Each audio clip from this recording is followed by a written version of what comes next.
to Fox City Stadium in Grand Chute, Wisconsin, just outside of Appleton. Time Warner Cable Field.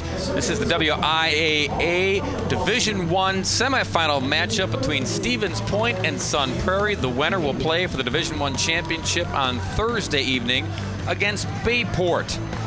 Bob Brainerd, Bill Brophy with you. A matchup of two fine teams who have had fine seasons this year. Sun Prairie just one loss. Ranked number one in the final Wisconsin Baseball Coaches Association poll. Stevens Point, also a fine season, ranked number 7.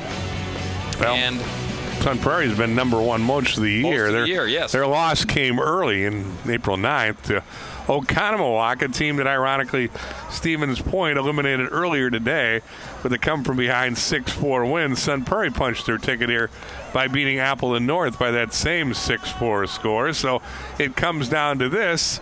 Sun Prairie, which is one with pitching and defense, turns to Ryan Roscoe, one of 2 unbeaten pitchers in their starting rotation. Ryan's 8-0 with a 1.32 ERA. They go against the Stevens Point team, which is, like Sun Prairie, pretty well balanced. Indeed. You see Roscoe on the hill. The batting order for Spash. Jacob Barnes will lead it off, the center fielder. Cale Pysinski, the right fielder, bats second, followed by Seth Merrill, the left fielder. Sterling King in the cleanup spot. Jacob Tepp, the second baseman, bats fifth. The DH is Ryan Roman. Scott Soik, the first baseman, bats seventh. Mitch Malik is the catcher, batting eighth. And batting ninth, Eric Zellhofer. Jacob Barnes steps in to kickstart things here in our 6th and final game on day one of the 2012 state tournament. Roscoe, a lanky right-hander. They list him at 6'4", 180. We'll give you his stats after he throws that one to the backstop. He's 8-0 with a 1.23 ERA. This is his 13th game, his 8th start. He's thrown a complete game and a shutout. In 40 innings, Roscoe's allowed 24 hits, 7 earned runs, walked 26, and struck out 52. First one hit the Bull mascot. This one in there for a strike to Barnes. 1-1 to the Spash leadoff hitter. Barnes a bit of a slap hitter, 0 for 3 against Oconomowoc earlier today. There's a slap hit into the corner. And that's what he likes to do, going the other way. On his horse in there with a leadoff double. Well, Jacob Barnes gets things going for the Panthers with an opposite field double.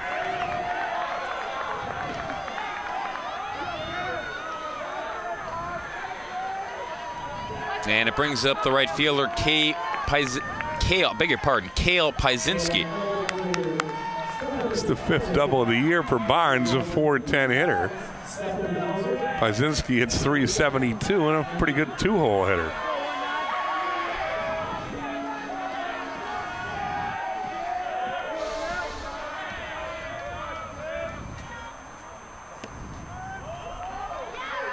In there for a strike. The umpire's Todd Krieger is calling balls and strikes. Mike Feil is the first base umpire. Paul Feldhausen over at second. Dan Vicken is over at third. There's Todd Krieger. Rod Hamilton to the mound. Going to bring his infielders around after Roscoe throws a strike. This is not sure what this is about. If I can read lips correctly, it looked like Roscoe said, "I'm all right." Yeah, I mean, that to me, that's got to be a check on his health. Hamilton bending over as if you got a problem with your back. Again, it's tough to tell from here what this is about. And the umpire is going to go and break that one up.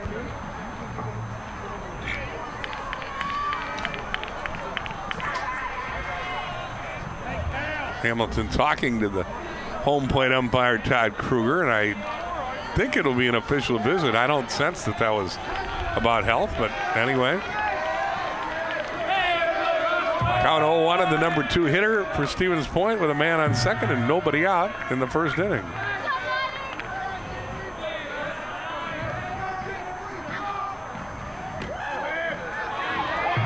Missing there, 1-1. Nate Hoffman was the winning pitcher this afternoon, ran his record to 11-0 in pitching Sun Prairie into this game. He allowed 6 hits, struck out 7 in the 6-4 win over Appleton North. Nate's playing at second base in this game tonight. High chop to third. Brecky launches it. Out at first, throw to third, not in time. So Barnes patiently waits for the throw. Scoots over to third with 1 down. Daring base running by Barnes. Waited for Brecky to make the throw over there, then took off and beat the return throw from Mayer. Big bounder. Brecky thought he had checked him back. Really didn't. You can see that Barnes was about a third or a fourth of the way down the line when Brecky got rid of the ball. Brings up Seth Merrill, the left fielder. Merrill had the game-winning hit. This was in the 3rd inning as Stevens Point rallied, or excuse me, in the 6th inning as Stevens Point rallied from 4-0 down, tied the game at 4 in the 3rd. Then Merrill had the big hit in the 6th.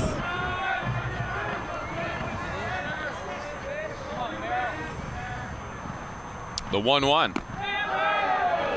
Around the helmet flap. Merrill ducks to get out of the way. 2-1.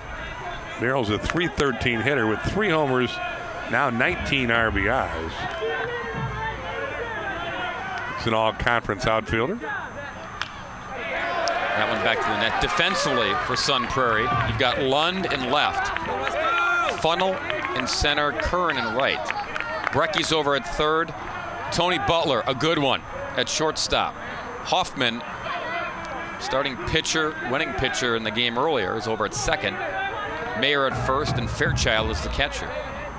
For Roscoe, this one off the end of the bat to Hoffman at second. He looked home for a second, but decided to just get the sure thing at first. Barnes scores easily to make it 1-0. Barnes' speed creates that run.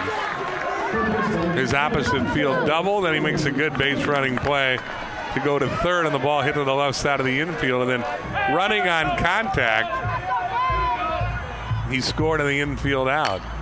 Sterling King inside outs it down the left field line, diving stab, can't come up with it. Lund in fair territory, it bounces. King with a double. Nice piece of hitting by King.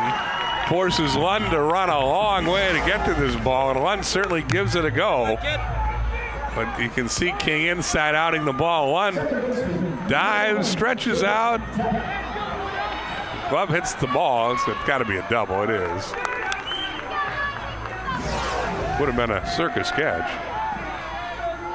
Inning alive. Tep now the second baseman. Takes a strike. Stevens Point hits .322 as a team. They've got 8 home runs as a team.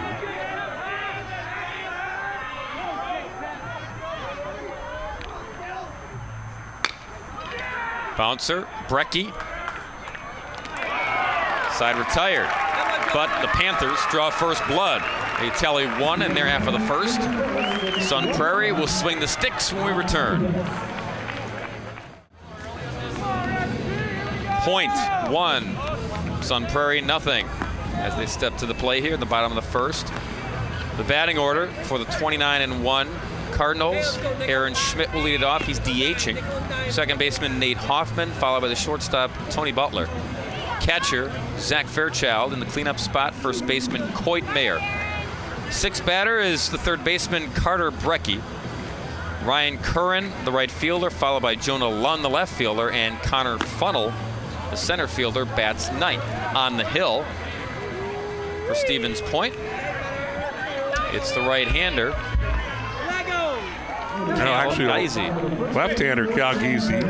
I beg your pardon. He's a sophomore. We saw sophomores start the first game for Stevens Point today, and that didn't go so well as Austin Schulfer had tournament jitters, gave up 6 hits and 4 runs in an inning and a third, but Logan Malik came in to bail him out and bail his teammates out. So it's Cal Giese here. Cal's 2-0 with a 1.85 ERA. This is his 11th appearance. His third start, he's got a complete game and a shutout. In 22 2/3, Giese's allowed 17 hits, 6 earned runs, has walked 14 and struck out 19. He faces Aaron Schmidt in the game prior. Schmidt did some damage at the top of the order. Aaron Schmidt had 2 triples. That tied a state tournament record for Division I. That's 7 other guys that done the same thing. Takes a strike there, 2-2. Schmidt scored 2 runs after tripling twice.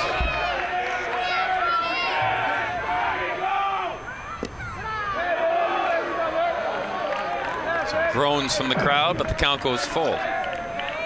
Aaron Schmidt's a .412 hitter with 9 doubles, 4 triples, and 2 home runs.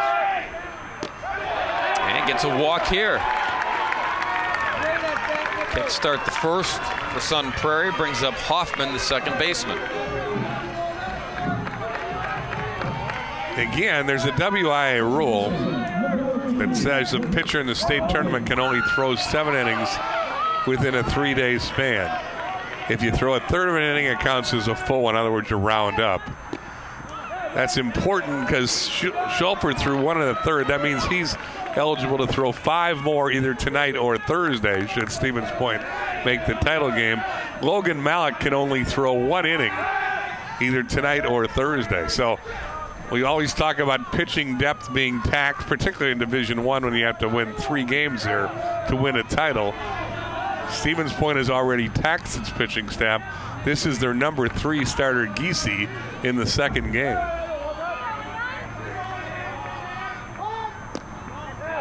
Hoffman squares, retreats 2-0.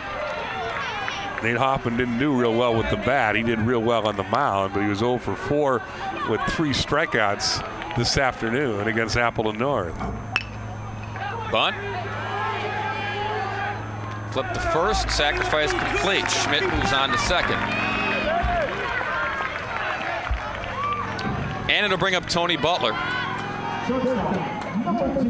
This young man's is a good player. Say, you took the words out of my mouth. He can play. Hitting over 500 on the year. 512 coming into the tournament. Was 3 for 4 this afternoon with 2 RBIs and 2 runs scored. Goes after the first pitch, grounds it to King at third. They retire Butler. They won't get fancy as Schmidt trots over to third, 2 down. So first ball hitting, Butler is retired, but Schmidt did what Barnes did in the top half of the inning, went second to third on a ball hit to the left side of the infield. And now Fairchild, the catcher, with the tying run down at third and 2 outs. He's the RBI leader on this club with 32. And we're tied. Well, both the Cardinals and the Panthers, they get their leadoff men on, and then they kind of manufacture that run to get home. Indeed. Speed of the leadoff guy, the key in both cases. So back to even on the wild pitch. Fairchild the center, but Barnes is there. Campson catches, side retired. A run for the Cards in their half of the first. That evens things up at 1-1. 1-1 our score, top of 2. Ryan Roscoe got some good pitching genes. His dad, Greg, pitched back in the day at Madison East, then did some community college, and then Nevada, Las Vegas before hooking on with the Cleveland Indians organization. His dad threw hard in the mid-90s. I was saying, I think he was a sidewinder. He had a cup of coffee, didn't he? But they got AAA. Yeah, he did. There's Ryan Roman. And Greg Roscoe, Ryan's dad.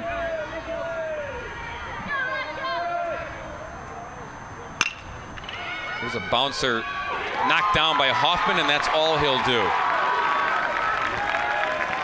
Roman aboard. Would have been a tough chance even if Hoffman had backhanded this. Roman 1 for 3 this afternoon as a leadoff single here in the second. Second straight inning that Spash puts the leadoff man on against Roscoe. Facing Scott Soik, Spash first baseman. Pitch out, throw to first, not in time. Ryan doesn't have the juice, the velocity on the mound that his dad had when he was pitching. And his coach, Rob Hamilton, says he sometimes throws backwards. That one pushed foul. He'll throw a fastball when you're thinking curve and vice versa. But Rob said that he makes it work. Yeah, he says he messes up a lot of hitters by pitching unconventionally that way. Says he's got a great curveball, and the rest of his arsenal, he'll mix it in. Give you a lot of different looks at the plate. Strike there, 1-2. Says Ryan is also real loose guy, real fun to be around, real easy going.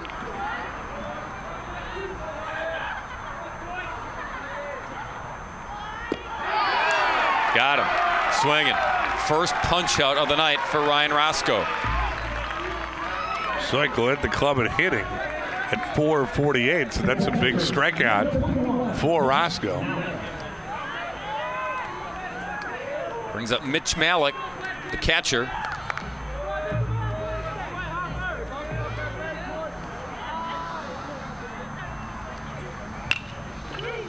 Bouncer. Mayer to second. And that's all they'll get. Nice play on both ends. Mayer to go to his knees and then throw over to Butler with the runner barreling in hard. Indeed, that was a very nice play by Mayer, who's known more as a hitter than for his defense, but there he slides, still keeps his bearings and gives Butler a nice throw. So they get the lead man, 2 down in the second, and here's Eric Zohofer, who had a big hit earlier in Stephen Point's win. Drove in a run. He was 1 for 2 in that game. Scored a run as well.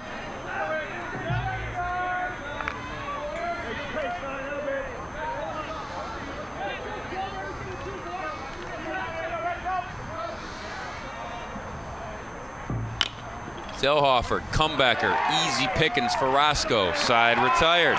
Nothing for the Panthers in their half of the second. Tie ball game here in Appleton.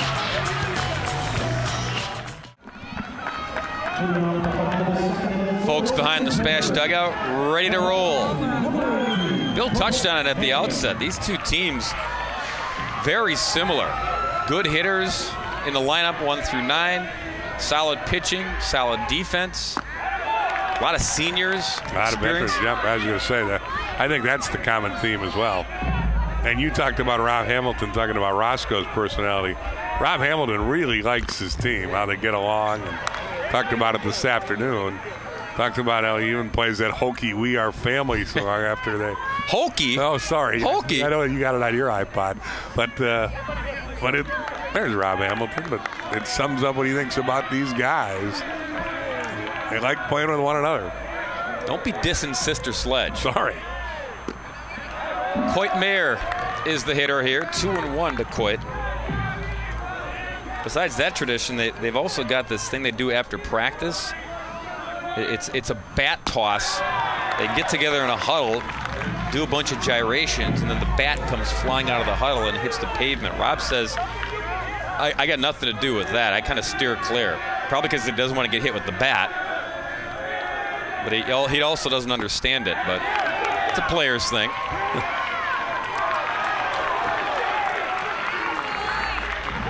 Mayer gets nicked. So gets the free pass on the hit by the pitch. Tossed by Geisy. It's one of 8 seniors on the team is Mayer, and already there's action in the Smash bullpen. Again, like the sophomore we saw this morning, Schulfer, he looks ill at ease on the mound. Just hasn't had much command. And even the outs were loud ones. Butler hit the ball hard, retired and grounded to third. Fairchild hit a laser at the center fielder and end the first inning. And anyway, Stevens Point has action in the bullpen already. Carter Brecky, the hitter, squares, takes a strike. Craig Terpstra came into this saying, we just got to try to stay out of the big inning. One of his goals all weekend, or I guess midweek more accurately, in this tournament.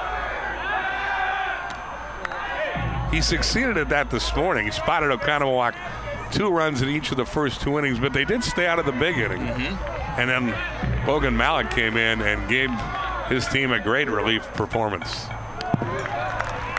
But as you pointed out, they are well aware now that they will probably have to piecemeal some arms together if they want to extend their season. And that's why the big inning bugaboo can't happen with all that going on. Bouncer to second. Tep takes care of the runner. Brecky. I think that's Austin Schulfer, who started the game today, throwing in the bullpen, is it not? You are correct, sir. Didn't last long, but as you said, has enough innings left that if they need him, they get a reset. There you see him, number 7. Ryan Curran, now the right fielder, takes a strike. The only question there, I would think, is where Austin Schulfer's head's at. Yeah. I mean, they like his arm, or they wouldn't have started him in the quarterfinals. Throw back to second, not in time. But you got to wonder again where his psyche is that they're giving up 4 runs and 6 hits in an inning and a third earlier today. If I remember, the first 3-4 pitches he threw were inside and high. He was wild from the very get-go. And as you pointed out, just never got comfortable in that game. Never got a good vibe on the hill. And the leash was short.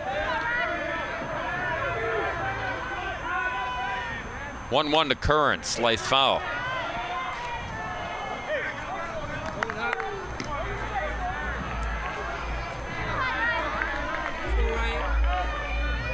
Cardinals' 3 outfielders are the 7, 8, 9 hitters on the lineup card. This one hit to center. Barnes is there, catches, tag from second, and Mayer will go to third. 2 down now. But this is how they got their first run.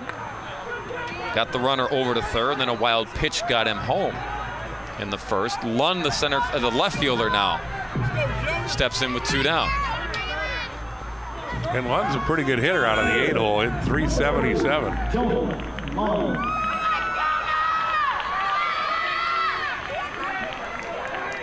There's a good look at Giese.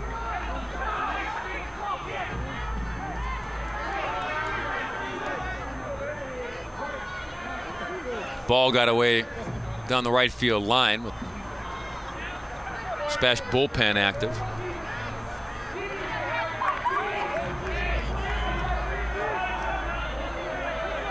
So Jonah Lund, the hitter, takes ball 1.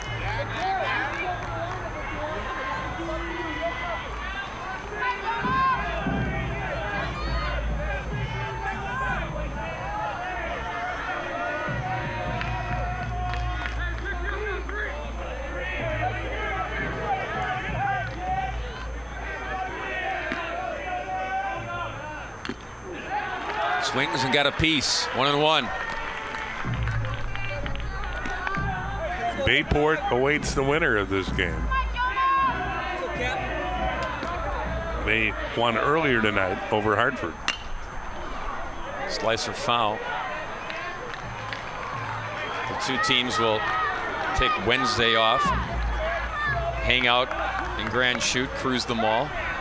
And you know what that's all about. Absolutely. And then they'll play the fourth and final game on Championship Thursday for the D1 title. Tomorrow morning, it all starts again at 8 a.m. D4 semis, followed by D3 and then D2 during the evening hours. 1-2, strike three. Floater in there, beautiful pitch to end the inning, and stranding a runner at third in the process. The game stays tied at 1. Our final D1 game of the day. A cool, crisp night. Indeed. And the wind has turned around for the first time today. It is blowing out to left field. Blowing into our booth for the first time. That's me just talking. Oh, that's true. Top of the order, Jacob Barnes to kickstart the third for Spash. Barnes, Paisinski, and Merrill. Swing and a miss, 0-2. No, it had blown out to right most of the day, and in fact was a factor in a couple games this afternoon. Ironically, on balls hit the left field, seemed to be affected by the wind. But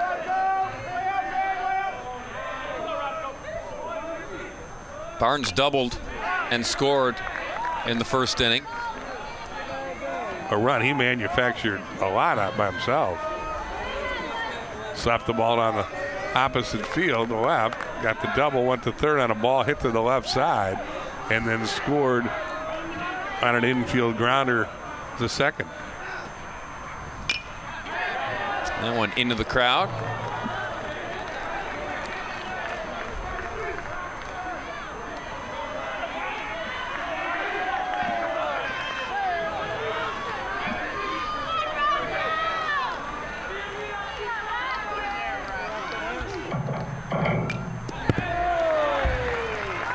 Barnes battling.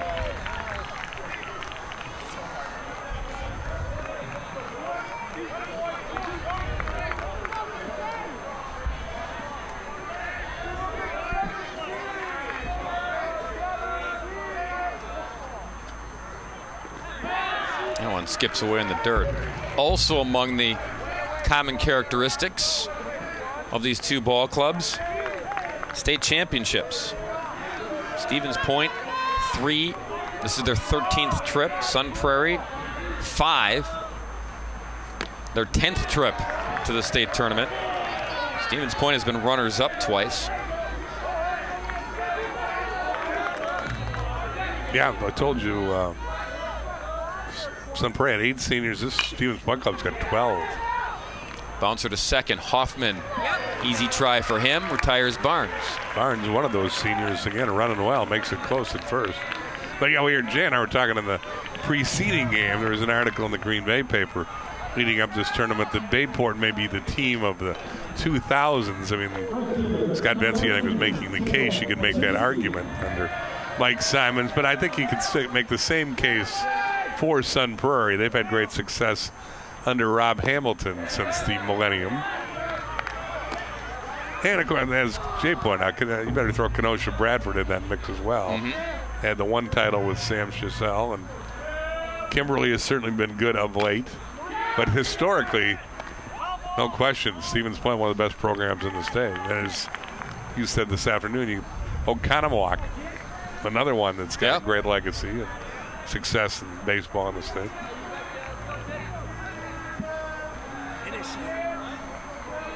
Sun Prairie, they've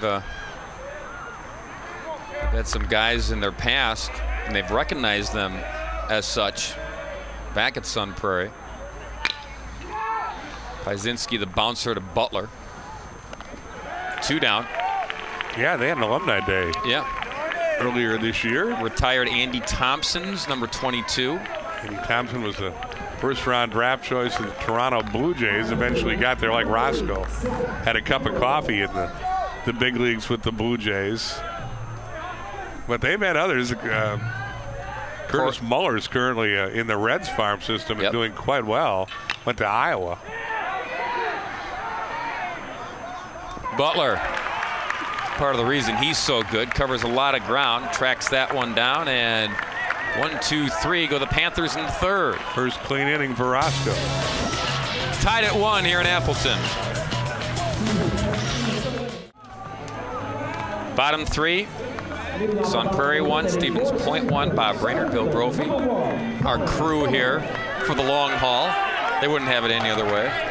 Final of 6 games today. Earlier, Bayport beat Kenosha Bradford 9-0. Ben Messenger a 3-hit shutout. Drove in 4 runs, struck out 16 on the mound. Hartford Union beat Middleton 5-1. Stevens Point came from behind to beat Oconomowoc 6-4. Sun Prairie beat Appleton North by the same 6-4 score. Earlier tonight, Bayport punched its ticket to the title game by beating Hartford. Connor Funnell leading it off, the number 9 hitter. Then back to the top of the order, Schmidt and Hoffman for the Cards.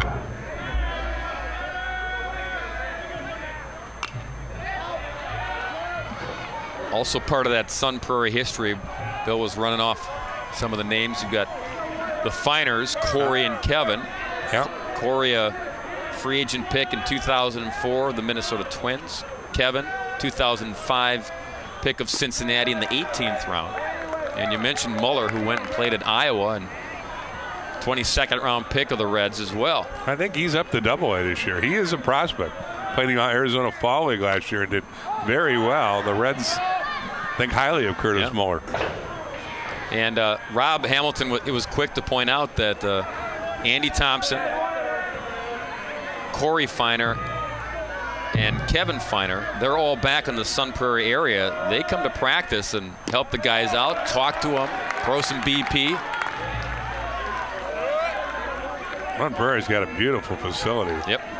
Summit Union Credit Union Field. It's all turf. And smash to the shortstop Zellhofer, who makes the play easier than I can call it. 1 down. Yeah, in fact, those 4 guys we just mentioned, they've got plaques of them on at their diamond facility there on the building there to represent the 4 Cardinal players who have achieved success and gone on to play professionally so far. And again, Bennett's highly touted. He may be the best junior in the state. The shortstop that's in the hole right now. But talk more about Tony Butler, not Tony Bennett, Tony Butler in a bit. Butler, a junior, is verbally committed to play at Virginia. This is Aaron Schmidt. Giese gets that big lollipop 12-6 over, and he's kept the Cardinals off balance. Still hasn't given up a hit, and he seems more in command, literally.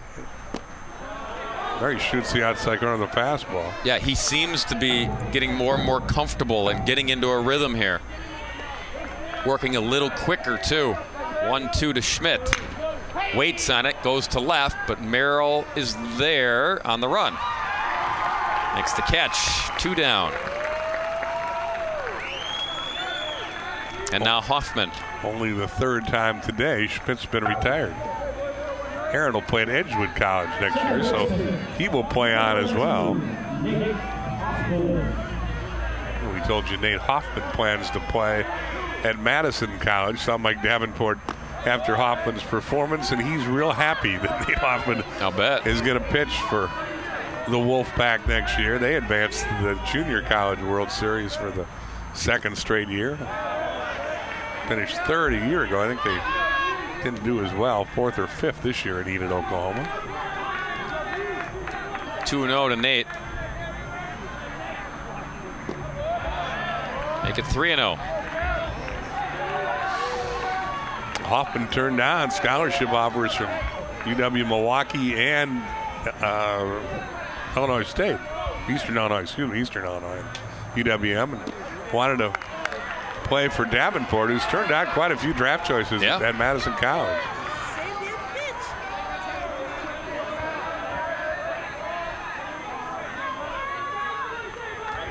(3-1) now to Hoffman, and draws a walk. 2-out walk here in the 3rd. And here's the aforementioned Butler. That's the 3rd walk issued tonight by the lefty. Butler 5-12 coming into this tournament with 33 runs scored. He's got 8 doubles, 4 triples, 2 homers, and 22 RBIs. Butler, unanimous All Big 8 Player of the Year. He's been first team in the conference all 3 years he's played. And again, you see a lot of kids come in here with those sparkling numbers, and you don't hear from them again, quite honestly. But the way this kid plays shortstop, I think, is what makes him special. Well, you told the story before about after doing a game and on his own, he went for extra BP. Yeah. And again, nobody was around supposed to see that, but Butler wanted to get extra work in because he only got walked 3 times in that game against Middleton. Didn't see any pitches, so he wanted extra work. Seems real level-headed, not a real rah-rah kid. Just very business-like in his approach. And dangerous at the plate. Slick fielding at short. 3.78 grade point average. Oh, you got that too. Not much of a future for him. You got to hope he stays healthy. He was hurt last year and had a problem with his hamate bone, and some disagreement whether it's diagnosed properly, the injury. Deep in the hole at short, and a nice play made by Zellhofer to get the runner at second. Side retired. Nothing for the Cards. In there half of the third to the fourth we go. Still tied at 1. Beautiful summer evening, even though everybody's got the fall gear on. That's how we roll in Wisconsin. You don't like the weather? Wait a minute. Yeah, I think they're talking about frost warnings north here tonight. I know. Temperatures expected to dip in the 40s here, but let's hope this game's over before that. Nice night, though. Very pleasant here at the ballpark. And dry, and expected to be that way for the tournament this week. Sterling King leads it off for Spash. Great conditions for the players. It hasn't been all day. Yeah, if you're a player, this is ideal. You're not roasting out there in the sun, battling the humidity and the dry conditions. We got a good old-fashioned pitcher's duel here. Each team manufactured a run in the first, and since then it's been Giese and Orozco going at it. King, Tepp, and Roman for the Panthers here in the fourth. Sterling King's cousin of Kobe Kobach, who played at UW Stevensburg, got drafted by the Red Sox last year. Like Curtis Muller, Kobach, who played at Spash himself, considered a pretty good prospect by the Red Sox.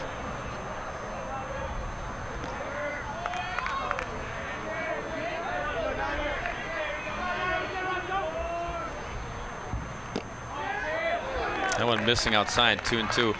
Always amazing, Bill, that when we talk about kids here at the state tournament, and then you mentioned Madison College, UW Milwaukee, all the Division III schools that have had success. That one winged into the crowd. That would have left a mark if it hit somebody. In fact, the way the Sun Prairie guys still looking in the crowd, they want to make sure nobody did get hit. But isn't it amazing the talent that comes out of this state that's produced despite the terrible weather that sometimes makes playing conditions, makes fields a challenge? I mean, I always I shake my head in amazement that everybody is able to persevere. That one just skids foul. I think there were, 11 kids out of Wisconsin drafted last week? Yeah, 3 from the University of Wisconsin-Milwaukee, which is the only Division I program, the Panthers. Jordan Guth out of Onalaska, I think went with the Phillies. And Haneke, we saw West Bend West Town. Now UWM, he got drafted. Yep. Pitcher was Himmelhack or? Yeah, Eric Semmelhack. Semmelhack. Oak Creek product. Yeah, he got drafted. Drafted by the Brewers. Kyle Cody, McDonald Central. Saw in this tournament a year ago. Got drafted by the Phillies in the 33rd round. Hats off to everybody that plays Wisconsin baseball. Yeah, the Twins took a guy out of nearby here, Wisconsin Lutheran, right? The kid who plays at Jacksonville. Yep. Walker, I believe. Adam Walker. Yeah, he went in the 3rd round. Like we saw earlier today, Nate McCullis from Kenosha Bradford, who in the third round, 124th player taken by the Yankees out of Kenosha Bradford.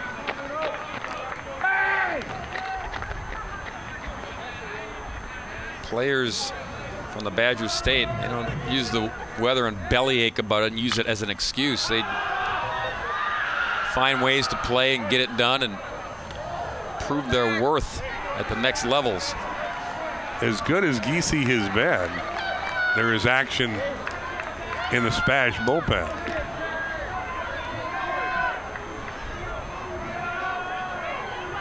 Kale Pyzinski is warming up. There's Kale playing right field for the Panthers currently, but that may change. 1-2 to Tepp, who stays alive. Tepp grounded out to end the first. Pyzinski has appeared in 7 games and thrown 10 1/3 innings for Spash this year, so even though he's been a right fielder today, he has pitching experience. That one to Butler. Low throw. Butler had plenty of time. See who they give the error to. It's going to be the error on the shortstop. A rare error. When I last saw Sun Prairie, he had over 110 chances without an error at that point. He's had a couple since. And he'll tell you he's got to make a better play than that. And you saw him make the sign to the rest of his infielders saying, that was on me. So Tepp aboard, Roman the DH now. Takes a strike.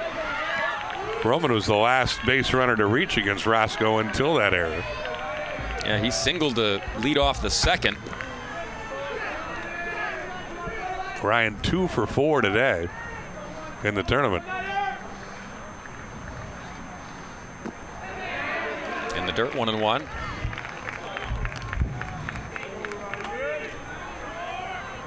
Tepp at first headed to Indian Hills Community College.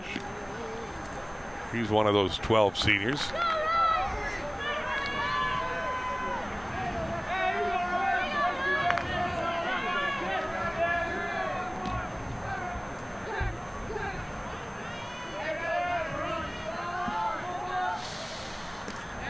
Runner stays put. Another one in the dirt, 2-1. Spash had their season ended last year by eventual state champ Eau Claire North in the sectional final, and these guys use that as motivation to get here and now play on, of course. There goes the runner. Swing and a miss. Throw to second is not in time. Tepp with a stolen base.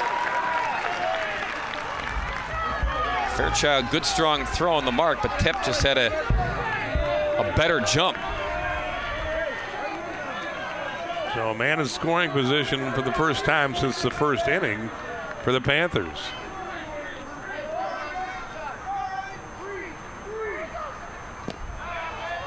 Ball squirts away. Fairchild guns it to third, not in time. That manufacturer run theme is running rampant here.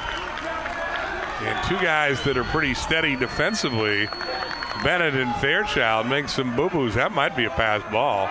Fairchild then, when he got to the ball, slipped as he made his throw to third. Infield comes in halfway for Sun Prairie. On a 3-2 pitch coming to Roman. Swing and a miss. So Roscoe digs deep to get an important strikeout there. 2 down. And just his second strikeout of the evening, but perhaps good timing if he can keep the game tied. Slick was his other victim. He's there now, but he'll hit against an infield back at normal depth.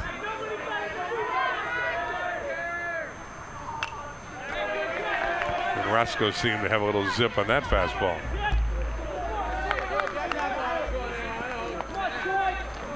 Tepp is the runner at third. Reached on an error. Stole a base. Went to third on a pass ball.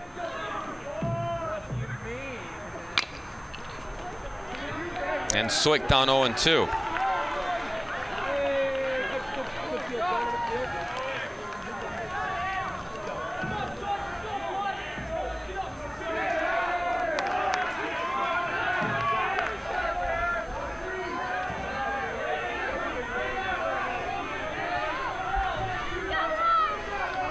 Ryan Roscoe deals, swing and a miss.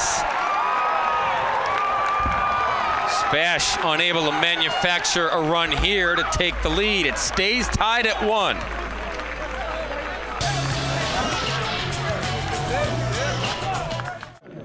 Good night to have the Banky from back home. Cool it down. We may see some Snuggies before this is over. You got yours? No. Did you bring yours? I'm going to hang in there, though. Zach Fairchild, after the first pitch, hits it to Zellhofer, and they retire the Cards catcher. 1 up and 1 down quickly here in the bottom half of the 4th. Brings up Mayer, the first baseman. Coit hit by a pitch in the second, made it all the way to the third, but was stranded there.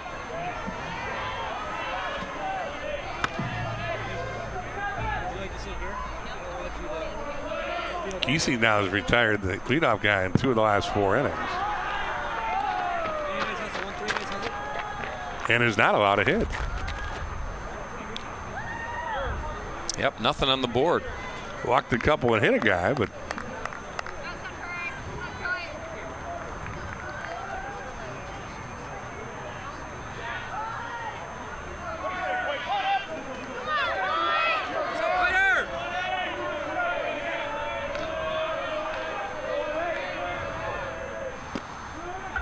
watches a strike, 1-1. Sun Prairie's 29 wins are the most in school history. You talk about the success they've had. They have never had a better year than this record-wise. But they'd love to make it complete by taking home the trophy on Thursday. And as we mentioned, the lone loss against Oconomowoc, who was also in the tournament, and that was a 1-run game, 5-4 Cooney. So they were that close to coming in here unbeaten. These teams played in Sun Prairie last month. Sun Prairie in a tournament game beat Spash 6-4. But the Panthers impressed Rob Hamilton. Told a couple college coaches he thought Spash was the best team they'd seen. And also played Kimberly. I know he was impressed with the Papermakers when they'd played a doubleheader earlier in the year.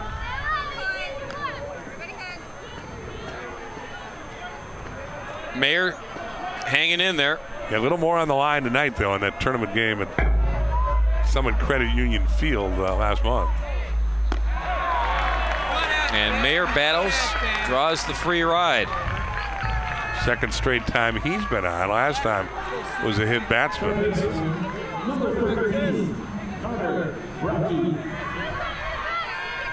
Brings up Carter Brecky, the third baseman. Rounded out the second and his lone AB in the second. Upstairs, 1-0.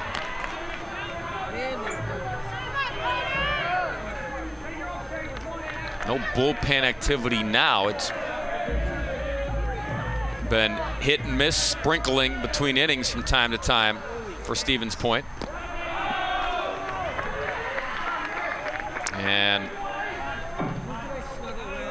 Craig Terpstra watching his lefty struggle a tad here. Well, again, he seemed to lose his confidence when he walked the one-hitter. Now he's 2-0 here to Brecky. By getting Pazinski up, you would think if he needs to make a move, and this is truly a pep talk, throw strikes, you got 8 guys behind you that are willing to make some plays. But you would think Pazinski is ready to come in and meet B now after throwing between innings. There's Rob Hamilton, the Sun Prairie coach. Be interesting to see if he's got a take sign or the swing away for Carter Brecky. Going to force him to throw a strike here? Guess not. 3-0.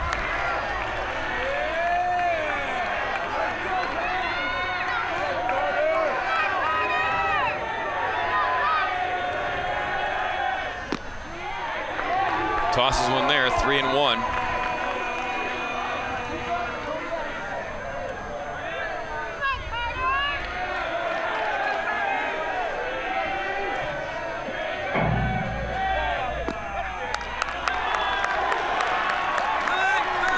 Ball 4.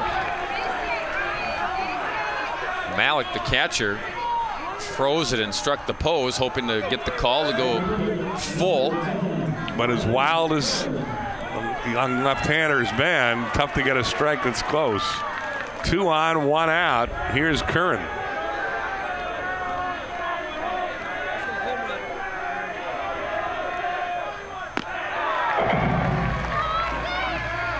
Ryan, the sophomore, 0 for 1 with a fly ball to center. DC goes for a walk behind the mound and try to get his composure back. Clearly he's lost his release point here and his command.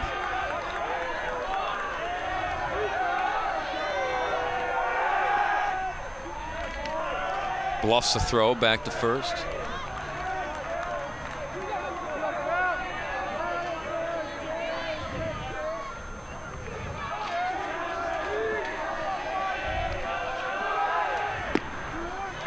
Here's a strike, 1-1. Ryan Kern's a .235 hitter with 13 RBIs. Figured he was taken until he threw a strike. Now there's a big hole between first and second. And Curran slices it. Looks like he might have been trying to shoot it that way. Good idea. As Tepp, trying to keep the runner close, exposed a big hole on the right side.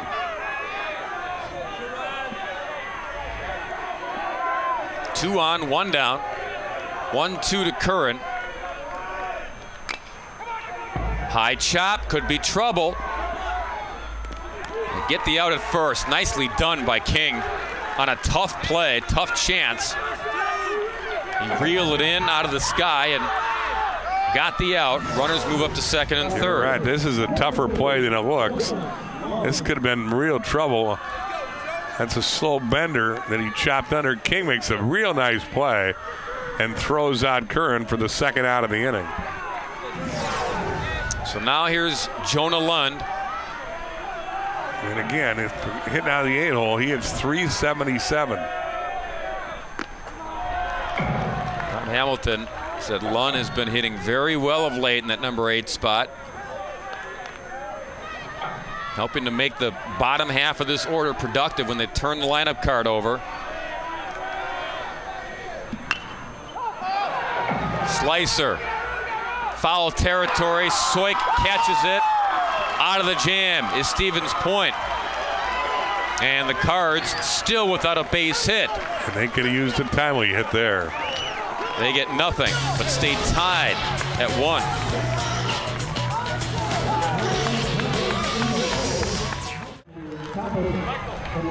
Sun Prairie still without a base hit, but still very much in this ball game. It's tied at 1.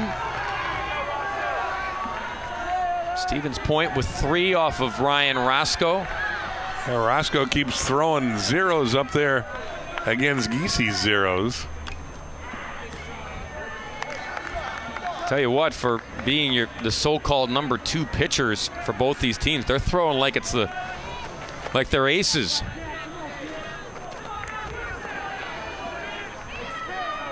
Malik, the catcher, leads things off. Then Zellhofer at the top of the order with Jacob Barnes. There's a base hit up the middle. Number 4 of the night for Stevens Point. Mitch Malik with a good approach. Goes right up the middle. Going to get a courtesy runner, I believe, as a catcher. Maybe not. Yeah, he's coming out. To many high fives when he gets to the bench. Nick Colback will do the honors. Yeah, pretty simple approach is going up the middle. Roscoe couldn't get it, neither could the second baseman Hoffman.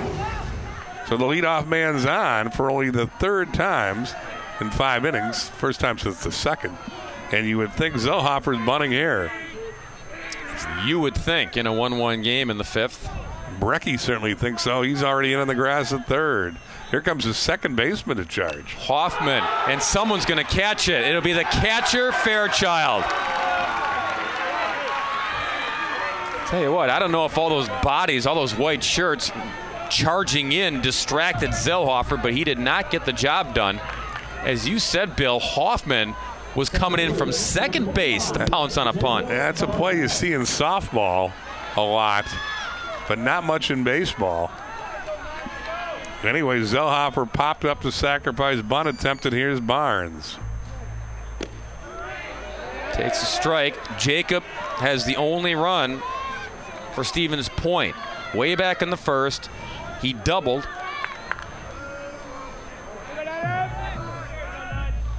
And was pushed across on a king double. Or, I beg your pardon, on a ground out. Barnes has not pulled the ball all day, and they play him to hit the left. He just hits the ball the other way.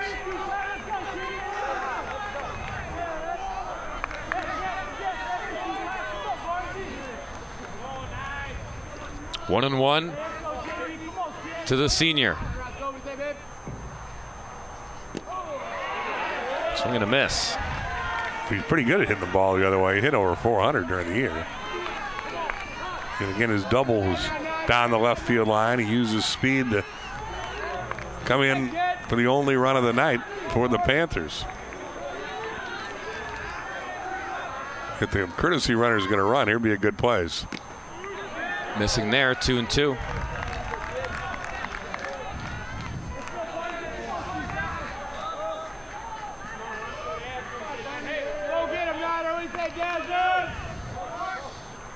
Good spot to run. 2-2, 1 out. Colbeck obviously with good speed at first. Roscoe thinking along with us.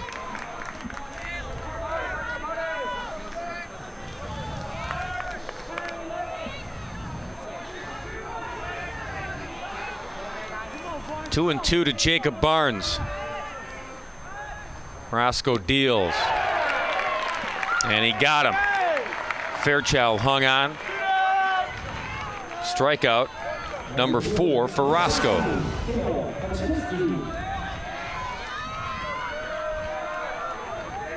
And now Pysinski, the right fielder. 2 at-bats, 2 ground balls on his scorecard tonight.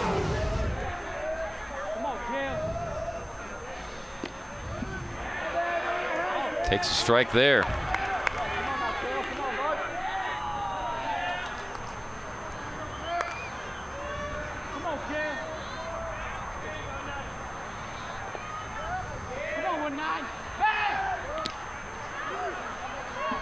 Keeping tabs on the runner at first. Pysinski's not the only one to hit ground balls. Roscoe's recorded 8 ground ball outs and 4 strikeouts. In fact, induced an error as well. A ground ball to Butler that was an error. And Roman had an infield hit to behind second. So Roscoe's sinker has been very effective.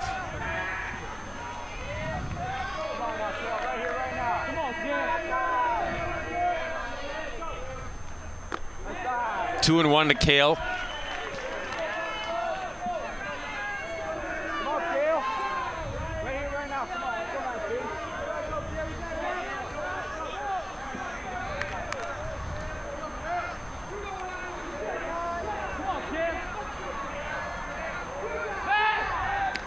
Another throw.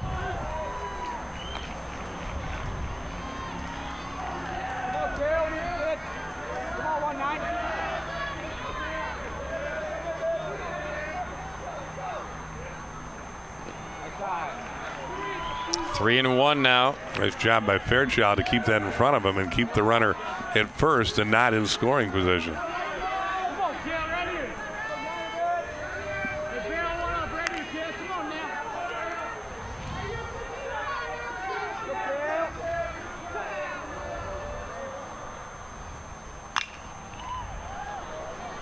And now the count goes full. And now the runner will be moving on this pitch. Seth Merrill on deck had the game-winning hit this afternoon in the 6th inning of the 6-4 come from behind victory over Oconomowoc. Foul off, we'll do it again.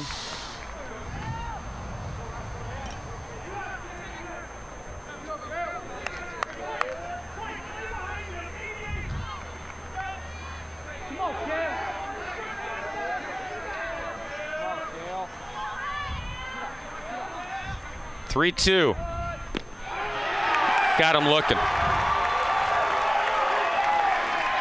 Kale didn't like it. Ryan did. You be the judge. Uncle Charlie. I think that's a strike. You got to swing anyway. He didn't. Side retired. 1-1. It stays here in Appleton. Well said, Mo. Well said. Now this game's still up for grabs. Let's go, kid. And a berth into the Division I championship as well. The winner to meet Bayport on Thursday for all the marbles. Stevens Point and Sun Prairie locking horns in a good one. 1-1 here, bottom of 5. Funnel, the center fielder, leads it off.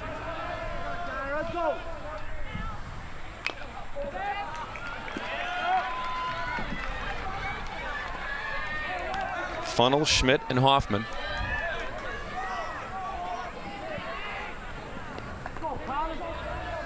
And the Cards still looking for their first base hit off of the lefty.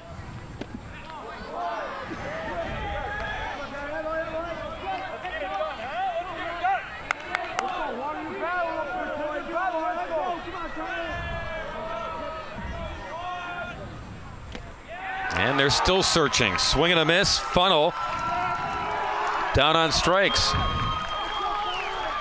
And you've had a year like Sun Prairie. You haven't had a lot of tight games. They are 1-0 in one-run games. Stevens Point is 3-0 in one-run decisions. Second strikeout of the night for the southpaw. Here's Schmidt, the leadoff man. Sun Prairie beat Janesville Craig 3-2 back in early May for its only one-run decision. And we mentioned the loss to Oconomowoc, which was 5-4. Oh, you're right. So they're 1-1. Yep. Oh, and I take that back. They also played Beloit in a one-run game. So they're 2-1 in one-run games. But there's a lot of blowouts. Yeah. Not a lot. I guess my point being there haven't been a lot of nail biters. Nope. For either of these teams, quite honestly. Yep.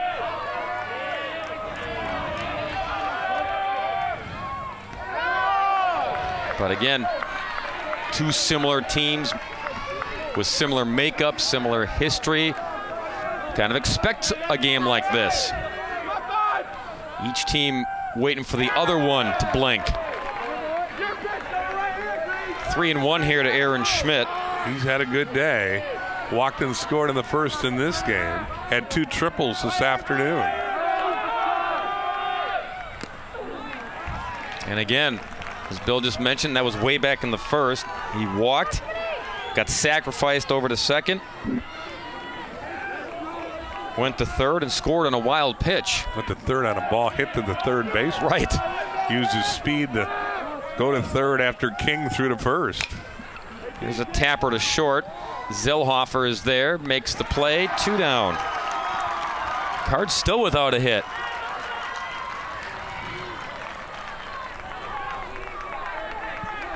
And the batter's Hoffman. Hoffman dropped down that sacrifice in the first. Then he walked in the third.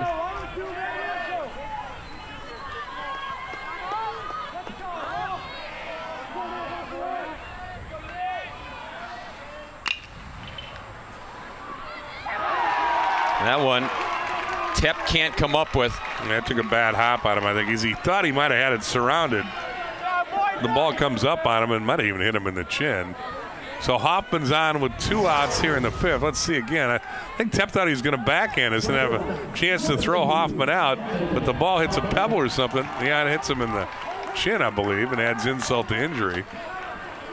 They're going to rule that a hit. Yeah, I got to. So Hoffman's on for Butler. And this guy's pretty good at hitting the gap for a double. But as you said, first things first, they need a hit off this little left-hander. And they got that out of the way. Now we'll see if Butler can capitalize on his team's first hit of the night.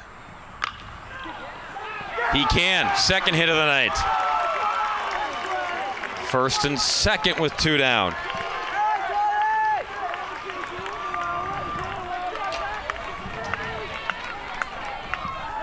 And now Fairchild. And here comes Craig Terpstra to the mound. As Fairchild, the team leader in RBIs, steps in for Sun Prairie. He's got 32 ribs. Has hit 2 home runs.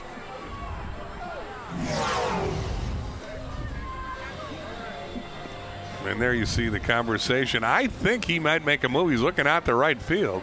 Maybe not. Well, Paisinski, remember, a That's what I mean. couple innings ago, yeah, he was the guy that was warming up, so. No, he's staying with the lefty.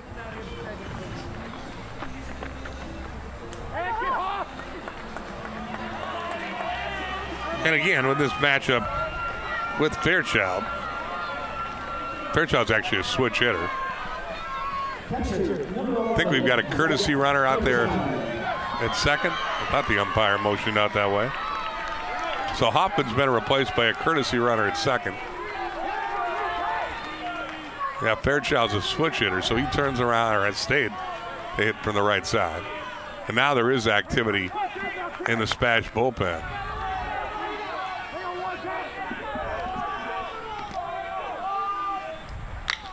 Fairchild finds some green in the gap. It may score 2. 1 run is in. Second one on the way. Throw not in time. When they finally started getting the hits, they just kept on coming.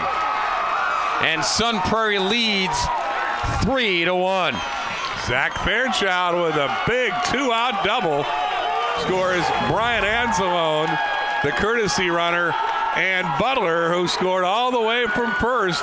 He was off with a crack in the bat. And as you can see, Barnes did a good job cutting that ball off, but Butler with good speed beats the throw, and the Cardinals have a 3-1 lead with a 2-run rally. And quite frankly, Giese pitched, probably deserved a better fade. He comes off. The little left-hander gave it all he had. Took a no-hitter into the 5th for 4 2/3, but then, as you say, Sun Prairie gets him for 3 hits in a row, and all of a sudden it's a 3-1 game.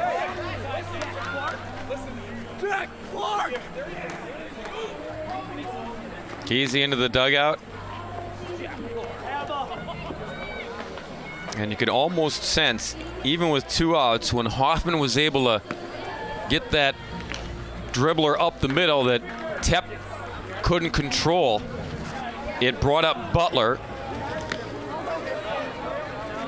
And with the monkey off their back, that first hit on the board, Butler delivered, and then Fairchild with some speed on the base pass, the courtesy runner, and Butler as well. Fairchild's shot got them both home. 33rd and 34th RBIs of the year for Fairchild. And you look at the new picture in from right field. Kale Pazinski, we told you, he has thrown 8 games. He's 1-0 on the year with a .68 ERA. This in his 8th appearance, all in relief. He's got 2 saves in 10 1/3 innings. Kale's allowed 12 hits, 1 earned run. He's walked 2 and struck out 6. That means a new right fielder in for Stevens Point. Try to track down his number for you as he warms up in right field. Paisinski warms up on the hill.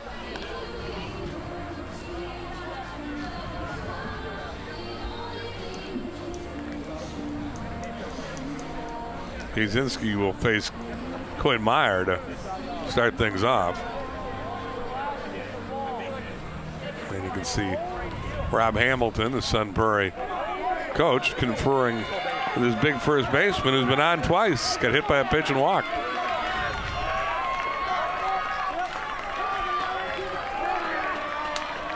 In fact, Meyer's only been retired once today. So Coit up there to try to keep this going and tack on one more for Sun Prairie. First pitch is upstairs.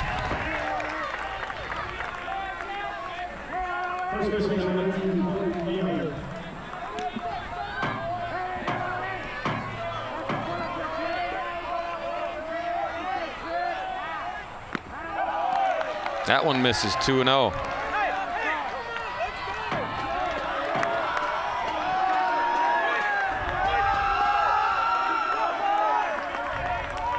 Austin Schulfer again throwing in the Spash bullpen.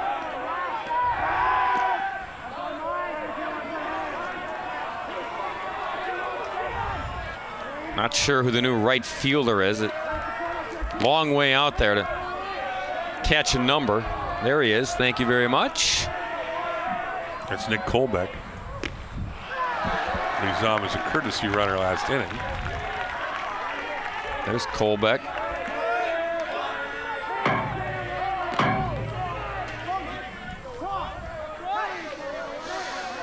Mayer sitting 3-0, and Malik will trot out for a quick chat. And they walk Mayer. So he's reached for the third time. That might have been to go over signals. They'll face Brecky with 2 on and 2 down.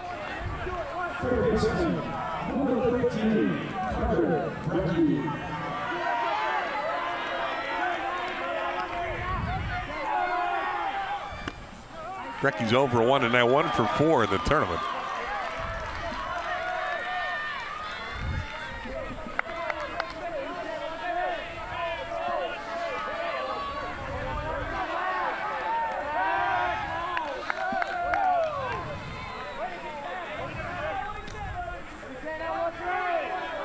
Brecky, a .361 hitter, 18 RBIs on the year.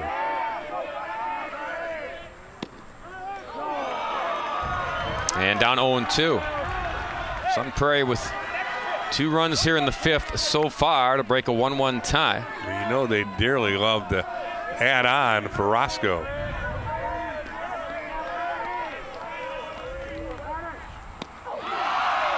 They won't, but they'll settle for the lead. A 2-run lead after putting 2 on the board. They get their first hits and their first lead of the night. 3-1 after 5.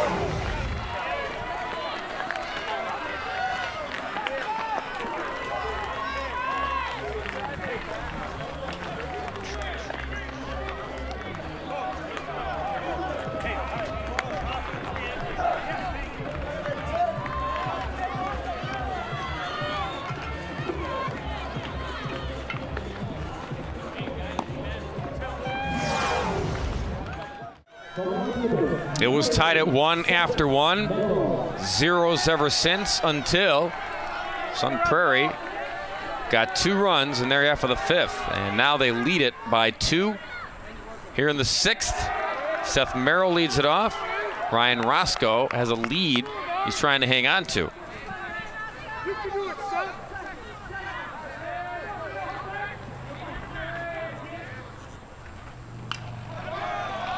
Fouled back this way.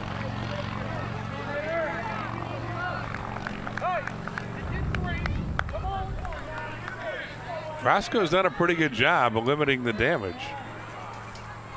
Spash has 4 hits, but they've never had more than 1 base runner at a time. 2-1 to Merrill. 0 for 2 tonight.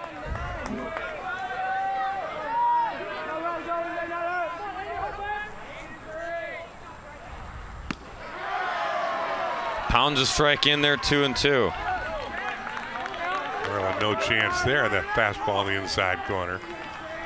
And he had the game-winning hit the 6th inning this afternoon against Oconomowoc. Stevens pointed a 2-run rally in the 6th. Whoa, and Roscoe wanted the breaking ball. And Todd Krieger, the home plate umpire, flinched. Little body movement, but did not ring up Merrill. Ball 4. And Rob Hamilton jumps out of the dugout at that non-call. He paces in front of the dugout as Spash gets the leadoff man on and the tying run to the plate on 2 very close pitches. Ball 3 was a lot closer. There's Hamilton. You can see not at all happy with the plate umpire. Nope. Sterling King, the hitter, fouls it back. He's going to use that chasing that foul ball as an excuse to burn off some nervous energy.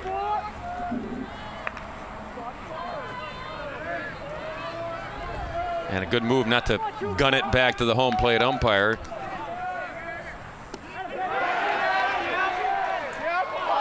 On the appeal, they say King checked. 1-1. Sterling King, 1 for 2, had a double in the first inning off Roscoe. Again, took him the other way, and they play King to hit that way.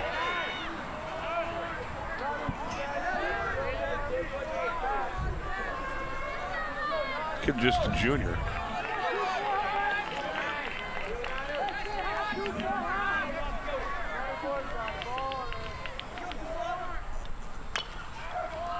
High chop that'll harmlessly roll foul. 1-2.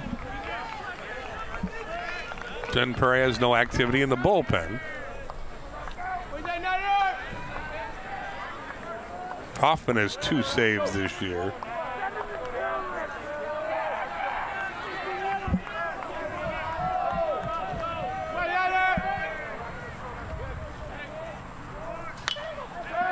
Another one that goes foul. But Hoffman has used all his innings, so that's in a way academic. Adam Schmidt has a save as well, and Roscoe has the other save among the 4. Butler pitched 2 2/3 innings of relief in the sectional final. Butler's become more of a pitching weapon later in the year. Actually threw a no-hitter. Roscoe ready. King. Butler. In the dirt again.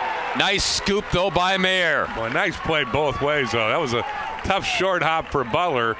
And then Mayer certainly saved the bacon with a nice scoop on the spike throw by Butler. It's a tough play as Butler charges, takes it on the short hop, and then wings one into the dirt, and Mayer picks him up in a big way. That's a tough play. Throws on the run, and Mayer makes a nice scoop. Merrill at second. Here's Tepp now. Tepp deep to center. Funnel going back over his head. Merrill in easily. And Jacob Tepp launches an RBI double. 3-2 ball game. Ball was struck about 370 feet, maybe longer. One hop off the fence in deep center. As you can see, Funnel didn't have much of a chance. Didn't make the warning track. He hunts it down before the track, then turns and gets it in a hurry. But Merrill scores easily, and that's the tying run at second base with 1 out in the 6th inning. Ryan Roman swings through that one. So all that work by Sun Prairie in the bottom of the 5th, finally getting some hits strung together, putting 2 runs in, and here's Spash coming right back, threatening to tie it up once again. Roscoe struck out Roman with Tepp at third base in the 4th inning, and then he fanned Soik to end the rally. Same 2 hitters up back-to-back here with the tying run at second in the 6th inning. Roman asks for time.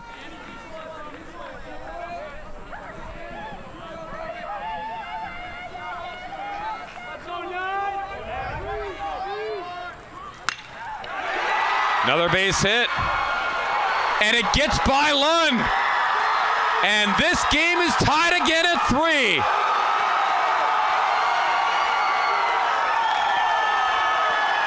Well, Lund charges the ball, and in doing so, he looked up, went between his legs, and that'll be a hit in air, I'm sure. Roman goes the other way. Lund charges it, wants to come up throwing it, but doesn't catch the ball. I don't think they would have sent the runner, but we'll never know as it went past Lund into the toward the left field fence. Roman gets the second on a hit and an error. Rob Hamilton goes to the mound to settle down his troops.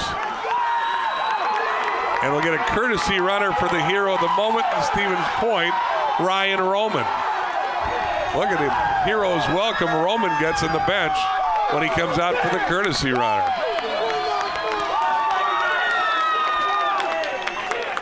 And Rob Hamilton's walk back to the dugout, he was staring down Todd Krieger, the home plate umpire, the entire way back.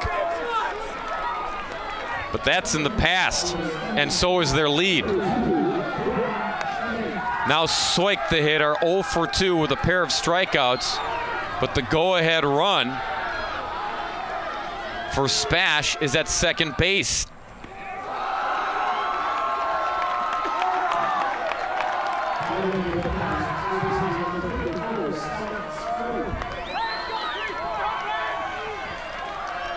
One and 0 to Soik. That gets Dylan Schmenk at second base as the potential go-ahead run.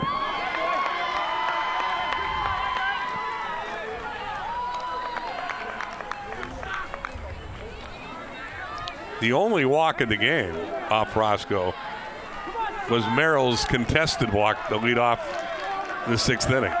His control's been pretty good. Drops down a bunt. Surprises Roscoe, who can't come up with it. Runners at the corners with one out. Go ahead run at third. Well, Soik clearly bunting for a hit here.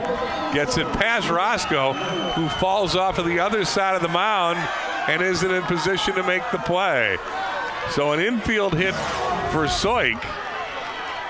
And here's Malik, who's singled in 2 trips tonight and had a big hit this afternoon. He's 1 for 3 and drove in a run with that hit. Infield in. Now goes back to double play depth. Mitch fouls off the first one. Hamilton had the infield in all the way, and then as the pitch was delivered, a la Tony La Russa, had the middle infielders back up into double play depth. That's where they are right now. Roscoe love a ground ball and get out of this tide. Obviously, Spash would love a fly ball. Tried for it. Missed it, 0-2. But you got to put the ball in play here if you're Malik.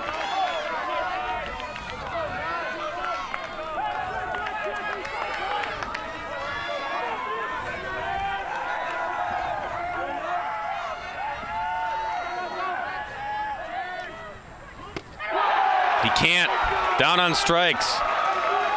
2 down. 6 strikeouts for Roscoe. And he'll face Eric Zellhofer. Shortstop is 0 for 2 tonight. Grounded back to Roscoe in the second. Fouled out to the catcher in the 5th. Takes a strike. Had a big 2-out single this afternoon against Oconomowoc. Zellhofer, a .331 hitter on the year. Doesn't chase the upstairs pitch. 1-1.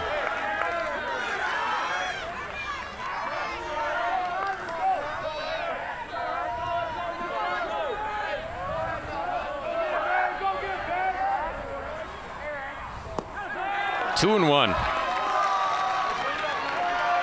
And if you're Roscoe and Sun Prairie, can't lose Zellhofer. Barnes, the leadoff man, dangerous leadoff man in the on-deck circle. He's a 400-plus hitter. And it's 3-1 now. Barnes licking his chops. Zellhofer working the count here.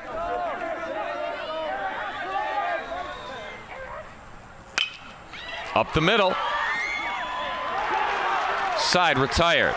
And but again, the only walk of the night, the leadoff one to Merrill, His control has been impeccable, and he comes back from 3-1 down to get Zellhofer, but that guy tied the game. Happy, happy, joy, joy in the Spash dugout. They're back to even, tied at 3.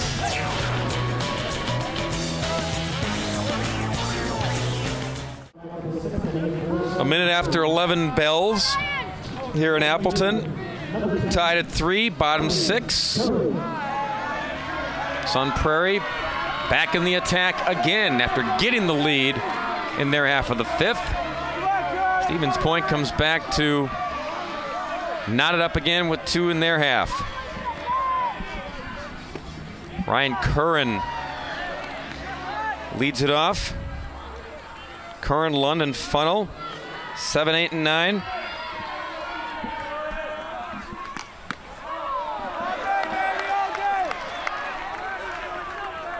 Blazinski continues to stay in the game, but again, there's bullpen action behind him.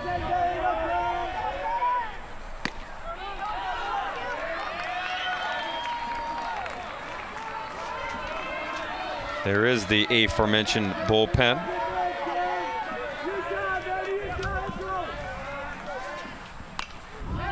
That's Logan Malik, who has 1 inning of work left. Malik threw 5 2/3 innings of 1-hit shutout ball and got the win against Oconomowoc this afternoon. He has 1 inning of eligibility left if he would come into this one. 2-2 to Ryan Kern, who's 0 for 2. And that would mean 1 inning max. I mean, if he would, for instance, if he would come in with 1 out here and got the side out, his eligibility would be up.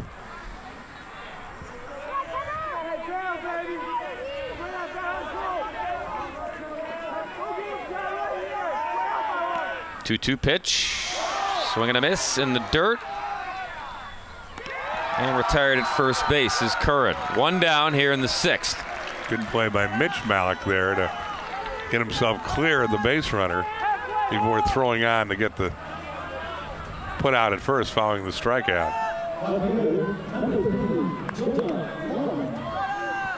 There's Jonah Lund, strikeout in the 2nd.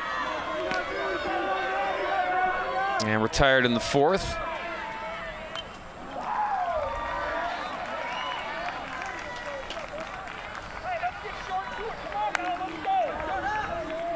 Bayport will get the winner of this game on Thursday at 6 for the Division I title.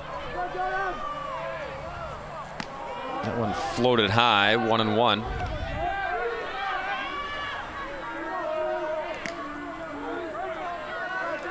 One more note on Logan Malik. He's been a starter all year. And when he came in out of the bullpen earlier today, he went back and warmed up after his 2/3 of an inning of work, got the side out, but didn't feel he was warmed up enough. So perhaps Coach Turkstra would like him to pitch the 7th inning no matter what. And he just wants to give him the warm-up that he feels adequate. Just that's all speculation, but we did see that this afternoon. 2-2 to Lund.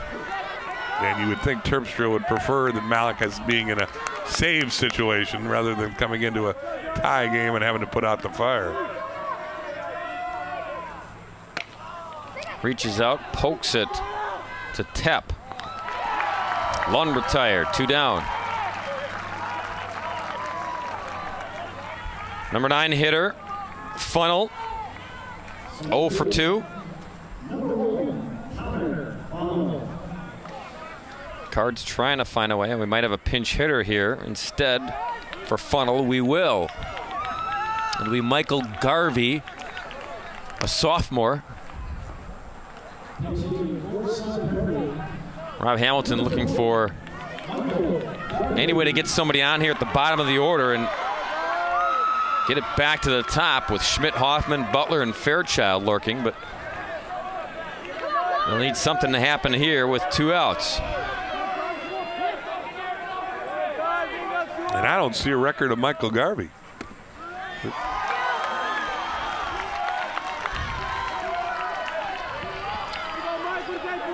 Garvey takes a strike.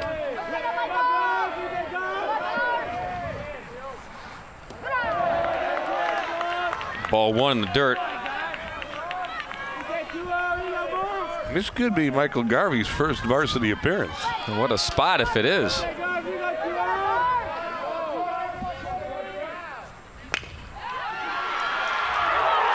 Pace hit.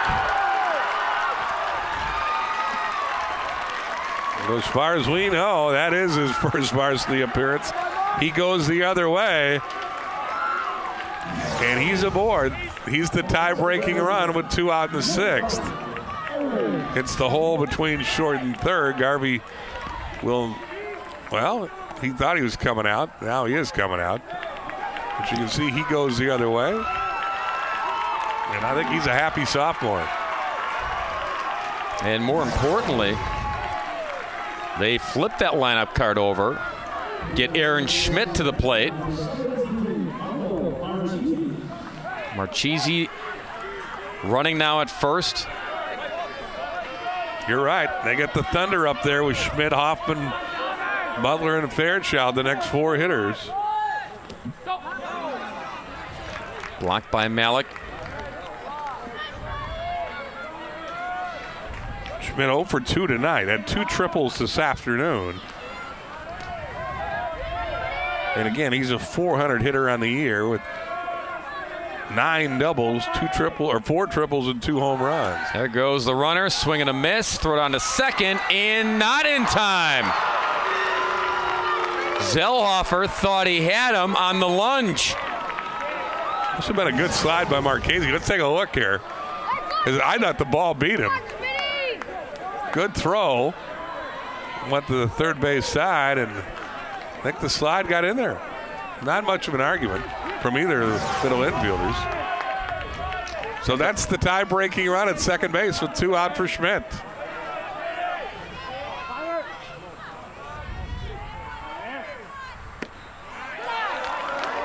Just missing. 2-1.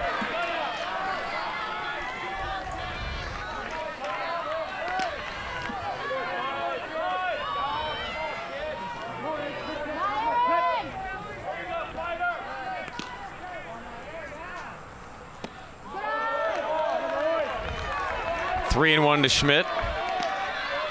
You do have the base open now after the stolen base, and you get the righty-righty matchup with Nate Hoffman, and I guess that's what you're seeing is they're pretty careful with Schmidt. So Hoffman, the senior who broke up Giesi's no-hitter,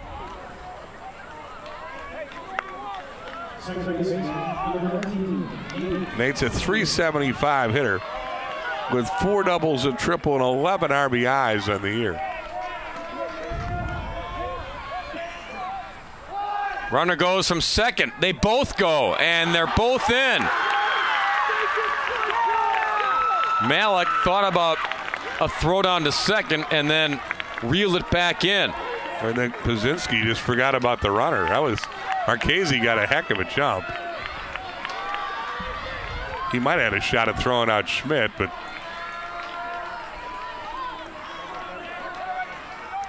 One and 0 to Hoffman. 1-1. Hoffman officially 1 for 1 in this game. Has a sacrifice, a walk in addition to his single, and he scored a run.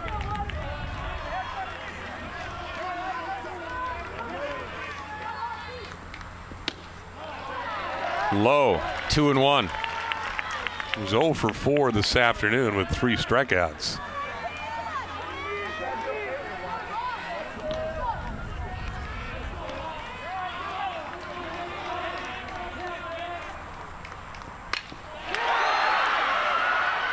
Caught by Merrill. A screamer to left. And Merrill's catch keeps it tied at 3.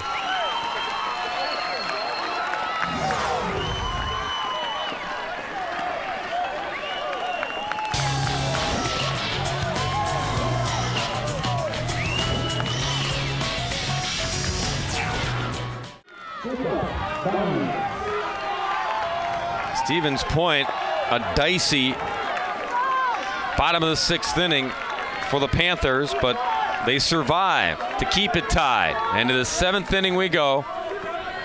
Knotted up at 3. Jacob Barnes will lead it off. Barnes, Piesinski, and Merrill.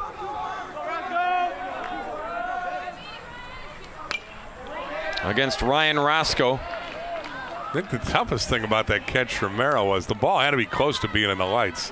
The low trajectory is a line drive.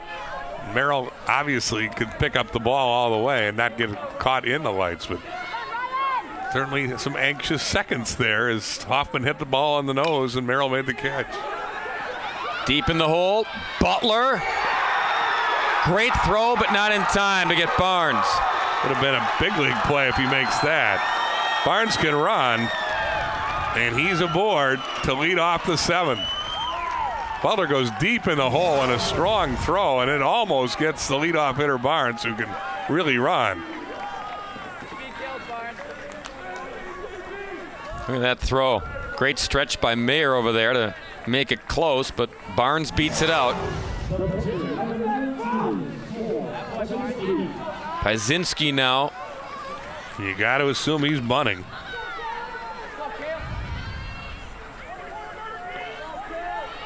They only list Barnes with 5 steals, but I think Terpstra, like Rob Hamilton, might have fudged on the stolen base totals. And they pick off Barnes. Are you kidding me?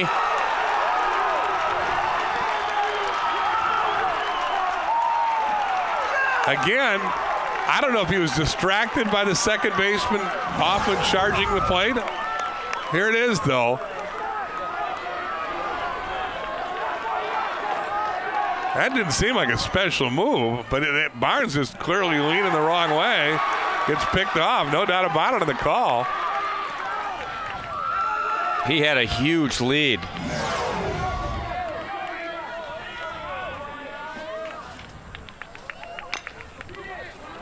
Another high chopper. Brecky can't make the play. Again, these high chops that come out bouncing off of the in front of the plate. That dirt is pounded down hard, and you hit it off of there, and you're seeing these big high chops. They're going to rule that a base hit for Piesinski. So Zach Merrill now with the go-ahead run at first and 1 down.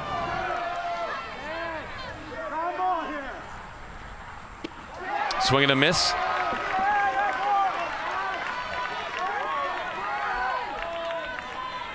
Yeah, that's still Malik throwing in the bullpen. I think Greg Terpstra would like to have him pitch in a save situation.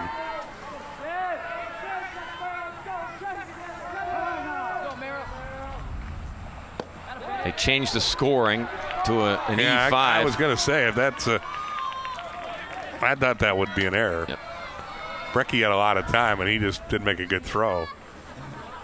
But it's the tie-breaking run at first, the potential game-winning run here in the top of the 7th.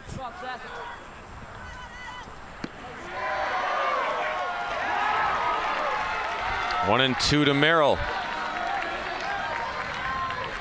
Seth 0 for 2. He walked a leadoff walk in the 6th and scored the first of the 2 runs that have this game tied at 3. Smash, funny hop to Butler, but they turn the double play. What looked like might be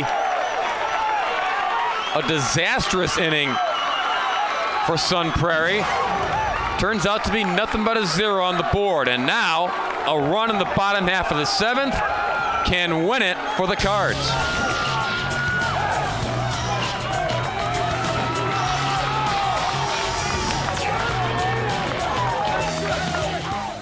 Cale Piesinski on the hill, facing the meat of the order. Butler, Fairchild, Mayer. Butler takes a strike. Wysinski's thrown an inning in the third. He's walked a pair, struck out a pair, and allowed one hit. Missing there, 1-1. Malik is standing in the bullpen, apparently ready if needed to come in. Butler again, 500 hitter in the year.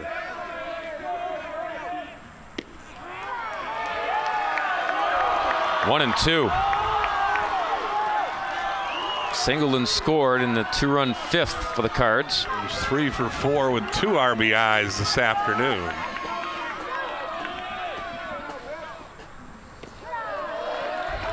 Two and two.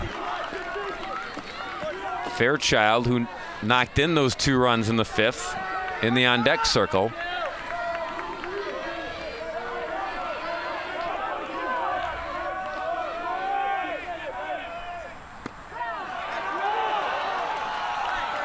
Everyone held their breath on that one. Boy, very similar to the call on Merrill that Rob Hamilton complained about. That one was pretty close on Butler. 3-2. This one into the seats.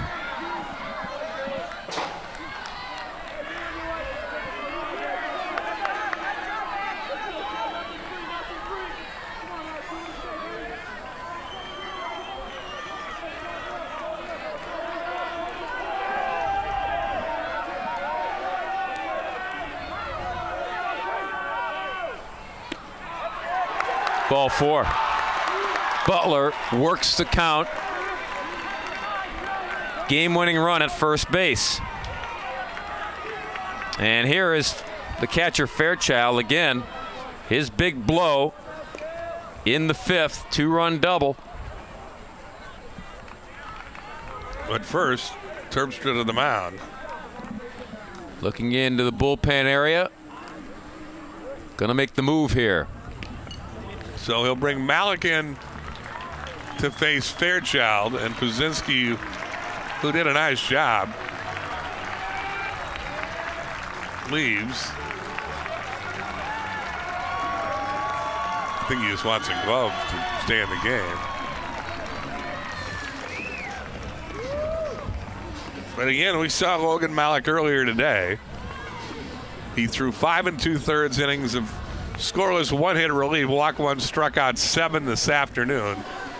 So he is eligible to throw 1 inning, and it would be this inning. And then would have to come out of the game if the game would go on. On the year, Malik has been their ace. After today's win, he's now 11-2. This is his 15th appearance. Both his relief appearances have been today. He's thrown 3 complete games and 2 shutouts as a starter. And after today's performance, he's thrown 79 innings and allowed but 48 hits. Has walked 44 and struck out 115. As you mentioned, Bill, Pyzinski changes gloves, goes back out into right field where Kolbeck replaced him. So the original starting outfield back intact.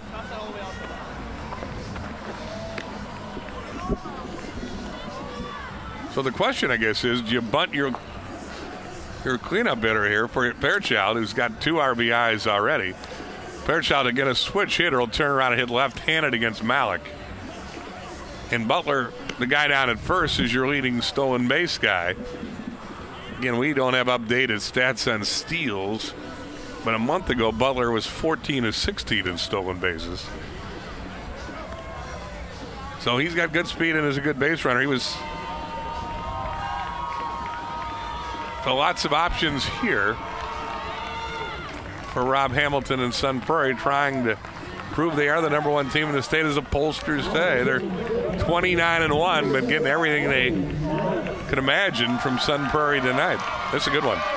And we're about to answer that question on whether or not Zach Fairchild, the sophomore catcher, first team all Big 8. Again, he's the RBI leader on this team. His 2 tonight give him 34.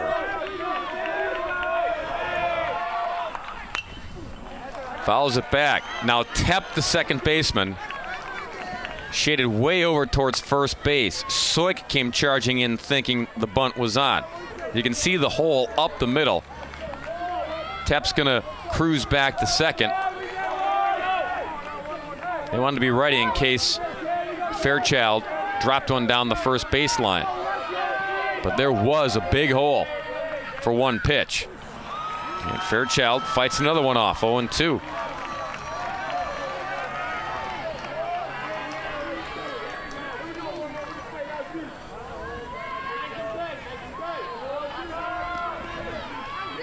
Good look at Logan Malik.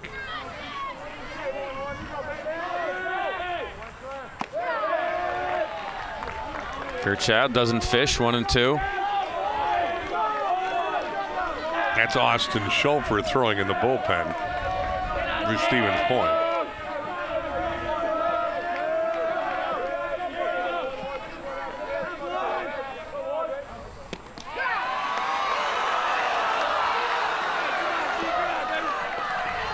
Again, there's Schulfer, but he's excited to watch this game as much as you and I.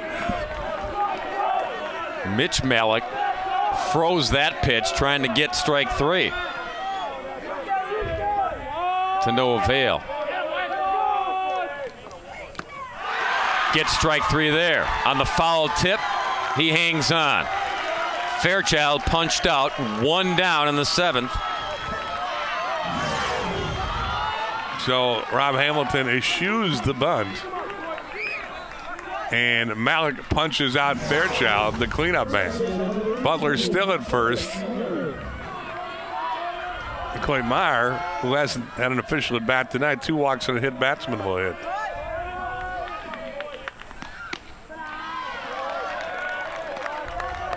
Want to know to Coit.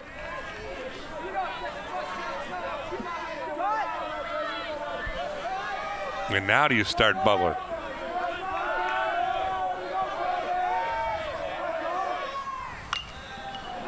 Fights that one off. 1-1.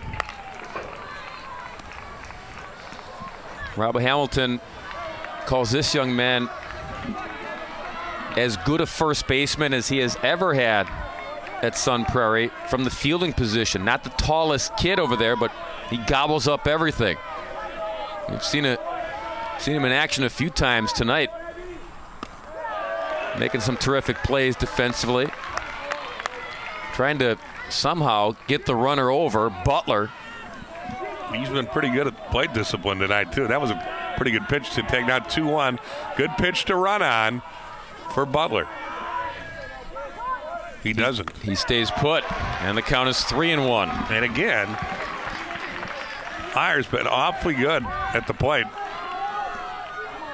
with a hit batsman and 2 walks. He's only been retired once in the tournament.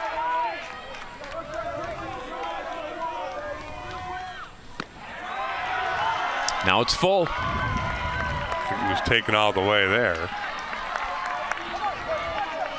If you're Rob Hamilton, do you send Butler here?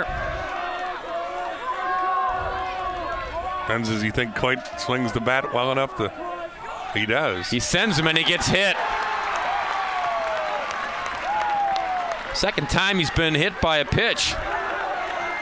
2 hit batsmen, 2 walks tonight. I think Terpstra is saying he didn't try to get out of the way. And I see he's saying put his arm out there to get hit on purpose. But I don't believe that argument is going to hold any water with the plate umpire, who says no. So now it's Carter Brecky with the winning run at second.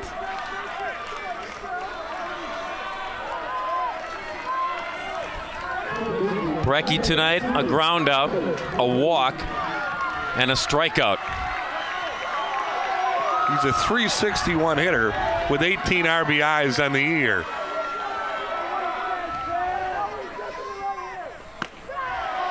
Inside and high, 1-0. Terpstra out of the dugout, the Stevens Point dugout. He's waving in the outfield to play shallow in case they need to make a play at the plate. 2-0. So he's got Merrill, Barnes, and Paisinski in a few steps. That one almost hit Brecky. 3-0. Again, I think Terpster's point with his outfielders, and you better be in a position where you can throw out Bennett at the plate. Otherwise, you're too deep.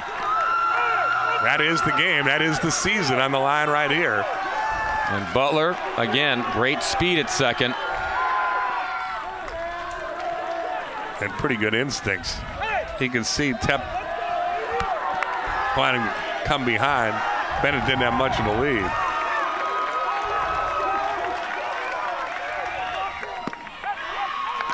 Brecky had to be taken there.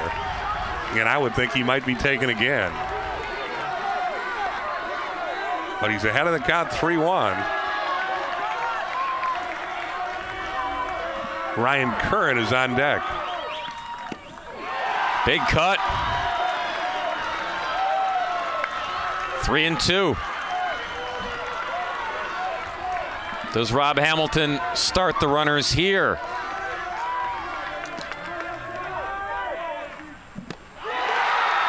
They stay put, and Brecky strikes out. Big punch out by Malik. 2 down.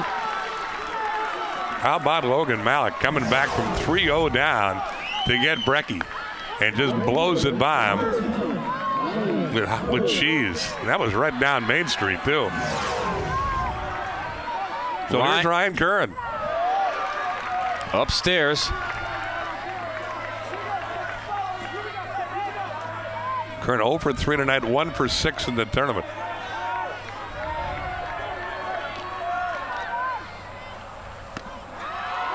There's a strike. Save for the pinch hit single back in the 6th. The 7, 8, 9 hitters have done nothing. Curran's a .235 hitter with 11 RBIs on the year.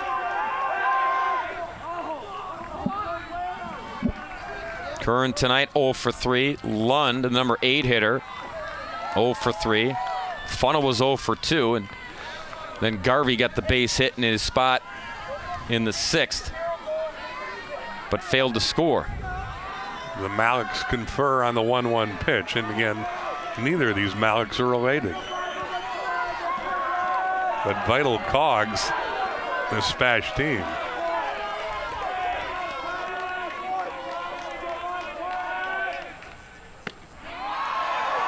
One and 2. Tep continues to try to hold Butler close to the bag and just opens up the right side. With 2 out, I think Butler's going to score anyway. I'd protect that hole on the right side.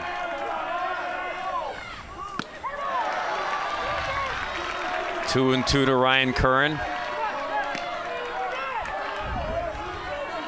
Malik trying to send this game to extra innings. Berth in the D1 state championship on the line. 2-2 pitch. Slice foul. Back to the screen. Do it again. Logan Malik's one of those 12 seniors we told you about. Played together a long time. They'd like to play another inning, at least.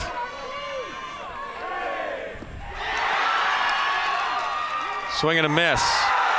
Bonus baseball and Appleton. Spash out of that jam, keeping their season alive. Tied at 3. Extra frames on tap.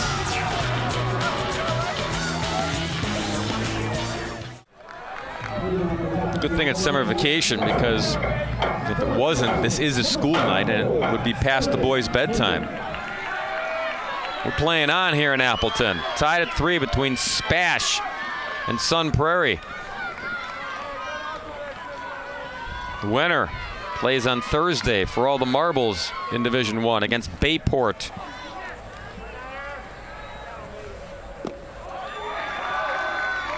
Ryan Roscoe stays in the game. Just commenting between innings, his pitch count's got to be pretty high. Sterling King leads it off, the cleanup hitter. Then Tep and Roman.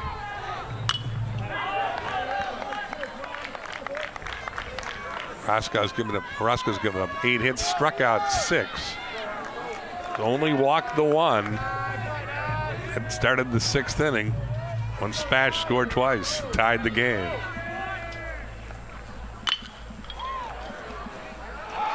Hoffman bobbled, but stays with it. Retires King. 1 up and 1 down.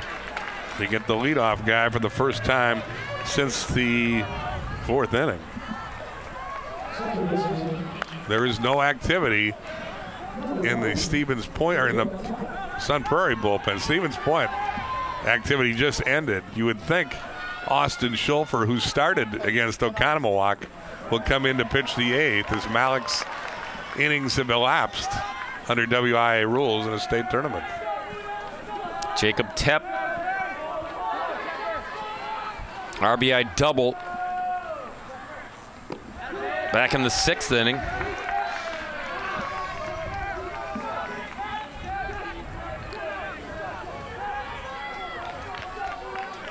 Tepp muscled up and got a hold of one. He did. Jacob will play at Indian Hills Community College next year, along with Logan Malik. And boy, Indian Hills has got to be happy they're getting Logan Malik. He's been a gamer today. You bet. 1-2 on the way to Jake. Low 2-2.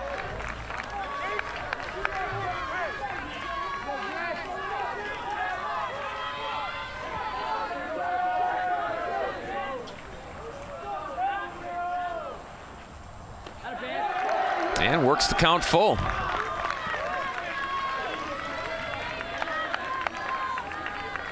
Ryan Roman 2 for 3 against Roscoe is on deck.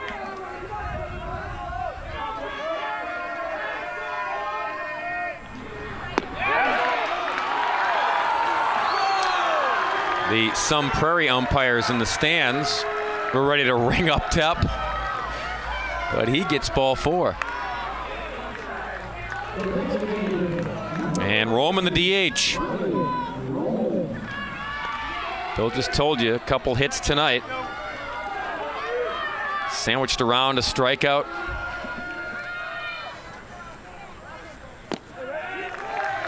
Takes ball 1.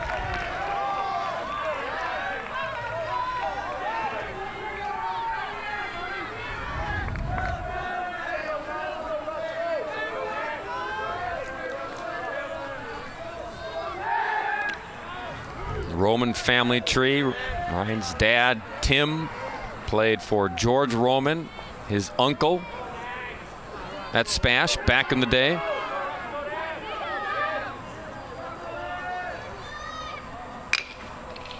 Bouncer into right for a base hit. Tepp will hold at second, but the Panthers with 2 on and 1 down.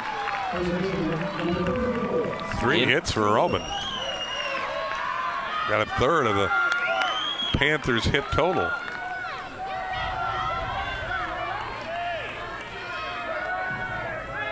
And now Soik.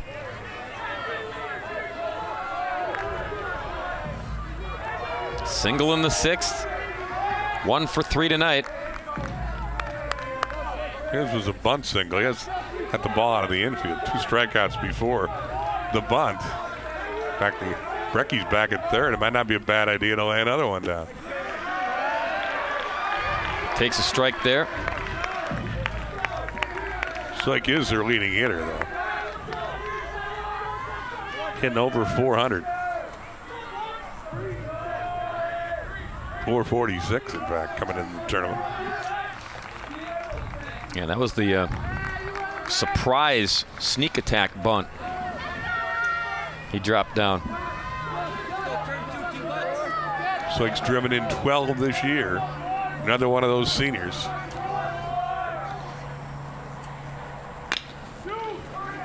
To Butler. Second for 1. Relay. Not in time. And Meredith showed his ability to scoop the ball out of the dirt, though, you were alluding to last inning. So they get Roman at second. Tepps over at third now with 2 down. Ball takes a funky hop on Butler right there, and that might have kept him from turning it. I think the rhythm of the double play was out of sync. He didn't give Hoffman the feed that I think he would have liked. Anyway, Soik beats the throw, and there's runners on the corners with 2 out. That's the lead run at third. And Mitch Malik up there drives one to the gap in right center. Long run. Who wants it? Funnel. Wants it and gloves it. I'm glad he held it up for us all because I think everybody in the park held their breath. Here it is again. The outfielders converge. Funnel says no problem. Connor with the proof. Keeps it tied at 3. Against Bayport. Upstairs and it pops away. Throw to third in time. What a throw by Fairchild and Craig Terpstra. Butler, hot smash underneath the glove of King. On the way to third. Throw not in time. Butler advances to second. The game winner 90 feet away for Sun Prairie with no. Bouncer up the middle, and there's your game winner.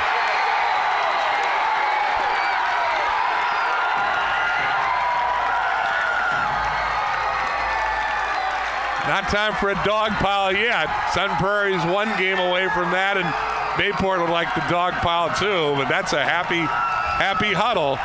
Clayton Mayer ends a very good high school baseball game by doing what you're supposed to do in the infield end. Hit the ball up the middle, just out of the grasp of the pitcher, just underneath the glove of the diving Zellhofer. Sun Prairie wins a big one, and Sun Prairie, or Stevens Point, loses an absolute heartbreaker. Gutty performance by both ball clubs. Here's the game winner. Drawn in infield, drawn in outfield on the 0-2 pitch. He smacked it with just enough authority to score Hoffman. And a championship opportunity is in the cards for Sun Prairie. They win it in 9 innings, 4-3 the final. Now the first day is done. In the books. D1 final is set, as Bill mentioned. Bayport and Sun Prairie Thursday night for the championship.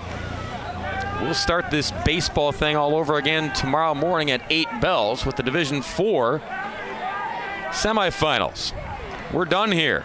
Just 5 minutes after midnight, we're done here. For my partner, Bill Brophy, for Matt Menzel and Jay Wilson, Bob Brainerd, saying so long from Time Warner Cable Field here in Grand Chute. You've been watching the Division 1 quarterfinals and semifinal wrapped up with a good one. In 9 innings, Sun Prairie wins it 4-3. Good night, Wisconsin.